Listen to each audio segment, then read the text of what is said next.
the legendary Mr. Potts. He's now 17 years old. He's done 12 4-stars. We bred him so very, very many years ago, so me and Potts know each other rather too well. But he was bred out of a mare that was a sister to my first 4-star horses. So his mum was much of a muddle, and my 4-star horses were Bit of a Barney and Partly Pickled. So he's a nephew to Bit of a Barney and Partly Pickled. So it's absolutely awesome that he actually managed to get to 4-star too. You never know when they're born and whether they're going to, and he was a bit chunkier than the first 4-star boys that were full thoroughbred. Mr. Potts is half draft, half thoroughbred. And you never really knew whether you were going to get there, but he was always a good cross-country horse, and so we kept trying on the other phases, and amazingly we got there, and he got me around our first 12 4-stars, and we went to Le Moulin, and we went to Pau, and we went to Burley and Badminton. So he took me places that I was ever so grateful for, and stayed at the 4-star, 5-star level. Not going to force him to do any more big jumps. He's done enough big jumps, haven't you, Potts? He's going to do 90 opens with my niece, who's now 15 years old.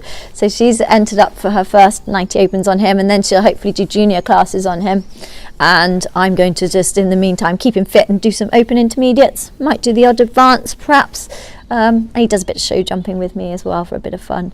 This is Balladeer Millerman, who's heading to Badminton in about 3 weeks' time. I've got an owner called Ali Haynes, who's been a good supporter, and she had a few nice horses with me, but she wanted something with potential to go to 4-star, 5-star. So we went to Ireland horse hunting. I'd already bought one horse from Balladeer Stables from Alan McSweeney down at Cork.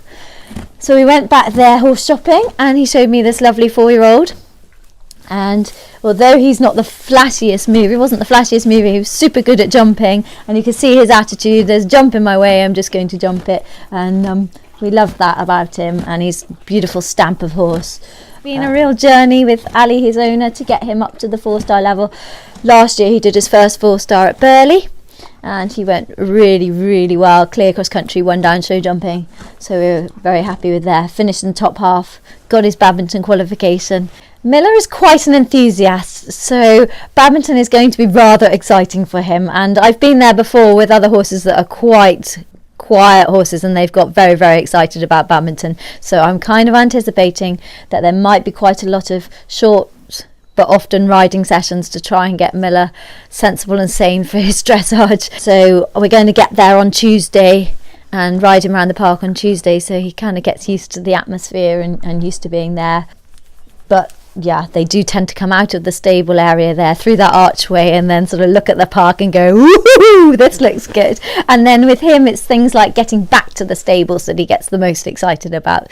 So going down the horse walky bit will just be too exciting. Big thing. Badminton's the one everyone's heard of and they want to go to. So it's always super special to be able to go there and compete at what, when you were a child, was the biggest event in the world. And I sometimes have to pinch myself to realise how lucky I am to have gone from a childhood dream to actually, you know, completing Badminton 5 times or 6 times now.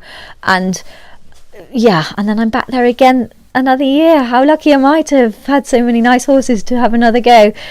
My advice to a first time Badminton contender would be, don't get so nervous that you can't, you know, deal with it and cope with it. Just think of it as another event.